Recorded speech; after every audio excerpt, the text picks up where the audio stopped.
All right, we're back and we're going to continue to play this game. Who has the edge? We're looking at Indiana versus Oregon now, undefeated Hoosiers team that already beat the Ducks against an Oregon squad riding an 8-game surge and hunting for revenge. So does consistency win again, or does Oregon flip the script? And with that, we welcome back in two guys that we just love to see whenever we can, Chip Patterson and Tom Fornelli. Good to see the two of you. Let's continue to play this game. Who has the edge? And we're going to start at the top with the quarterbacks. Dante Moore versus Fernando Mendoza. Who's got the edge, Tom? I'm going to go with the guy who won the Heisman Trophy, Fernando Mendoza. I think that if you just look at the way he has played all season long, it's been very consistent. Week in, week out, no matter who the opponent has been, Mendoza shows up. He delivers the ball on time. He delivers it accurately. He also delivers it down the field in a much better way than most of the quarterbacks that I've seen in the country able to do this year. It's just from top to bottom, everything he does. He's a leader of the team. He's an excellent at the position. And he's also, he's not what you would call the most mobile quarterback, but he does an excellent job of using his legs and utilizing his mobility to pick up first downs when the pocket collapses.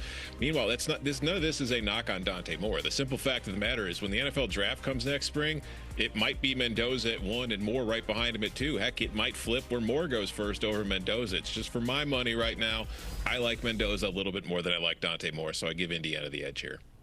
Yeah, the slightest of edges, and I was going to say, get used to throwing those two up on the screen, Katie, because that's going to be the debate that all of football has between now and the NFL draft, and maybe even on into their rookie seasons. I'm going to go Mendoza on this one, and part of this is, again, a little bit of recency bias that I will admit. Though Dante Moore had an efficient game against Texas Tech, there were some throws that I felt like they missed in the passing game, whether that was communication, execution.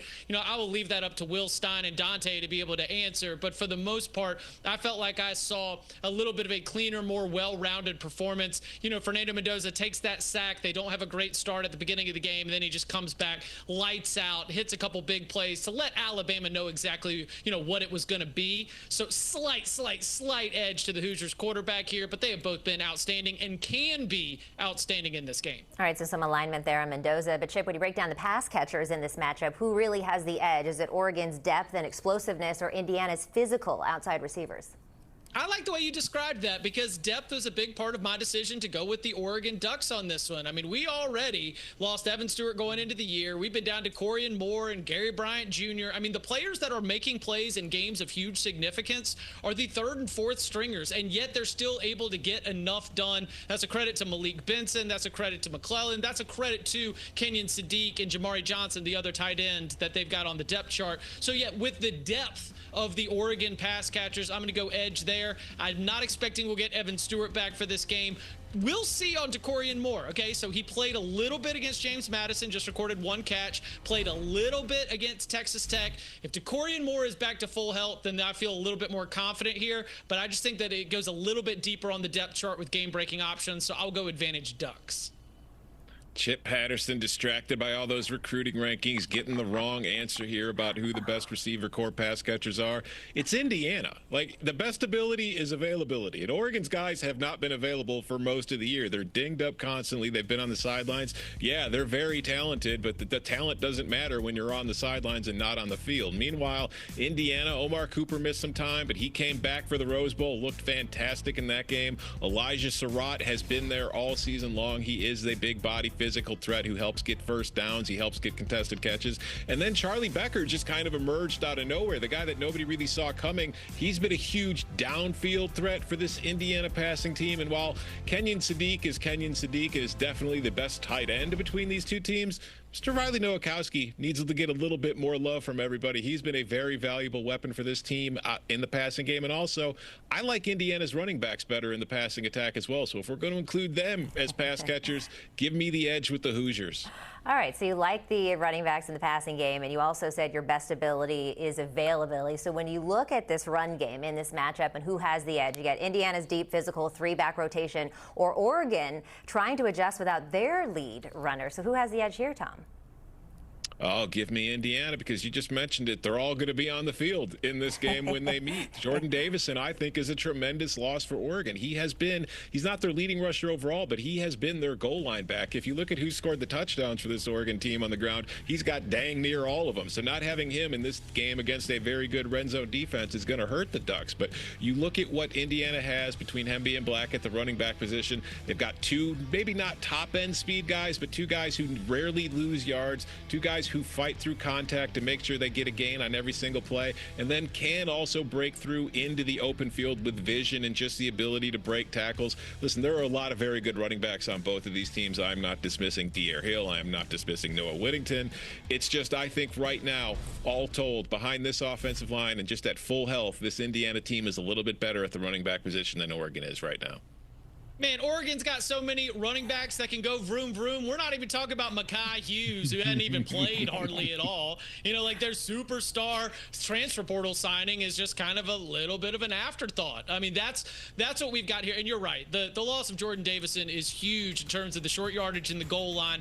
I'm still going to go overall edge, a tip of the cap to what Oregon's done there. You know, Dan Lanning's got a saying that if you're good enough, you're old enough. And that has really been shown with his willingness to go out there and play some of these guys as true freshmen. So Oregon's looking for a big game from De'Aaron Hill. Noah Whittington's got to be a tone setter right there. So I'm going to go Oregon with my run game advantage. And oh yeah, and shout out to the offensive line as well, which does a good job up front. Okay, well, let's talk defense now, Chip, and see who has the edge here. Is it Indiana's havoc-heavy unit that already gave Oregon some problems, or the Ducks defense that ranks among the nation's best, but they got to prove it in this rematch, Chip? Yeah, this is going to be the Hoosiers. The key word to me is execution. It is a group that, you know, as we were talking about Danny Cannell earlier, like he told us after, you know, being on the field at the Big Ten championship game, you're looking at Indiana and Ohio State, and you're thinking, man, one of these teams just looks different when they're out there in their skimpies, right?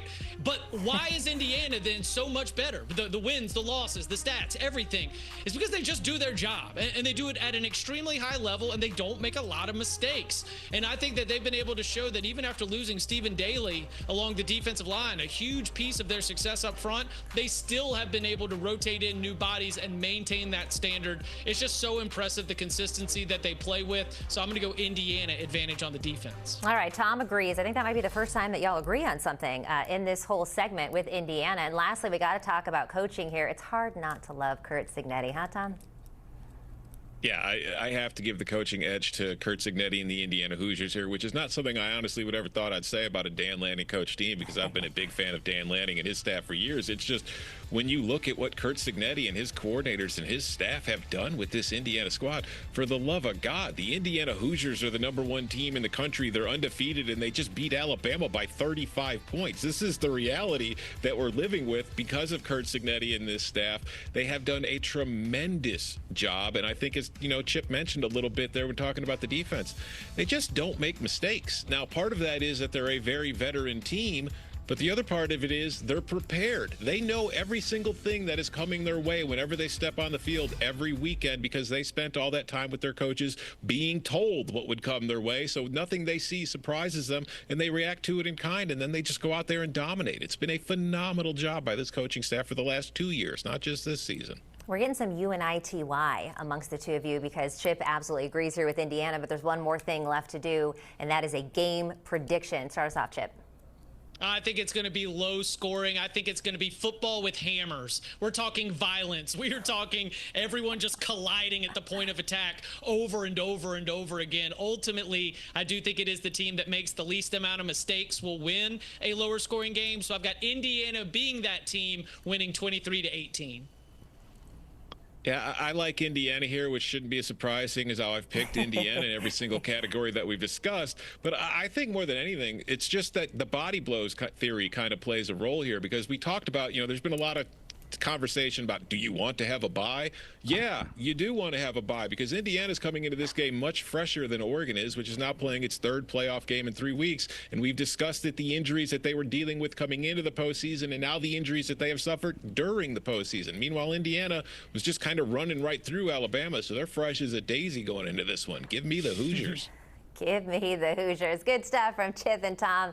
Appreciate you guys stopping by and chatting with us. Let's take a look at the odds to win the CFP. Indiana is the favorite at +128, followed by Oregon. So this game, of course, will decide that. Then you're looking at the U at +340 and Ole Miss as the dark horse here at +550.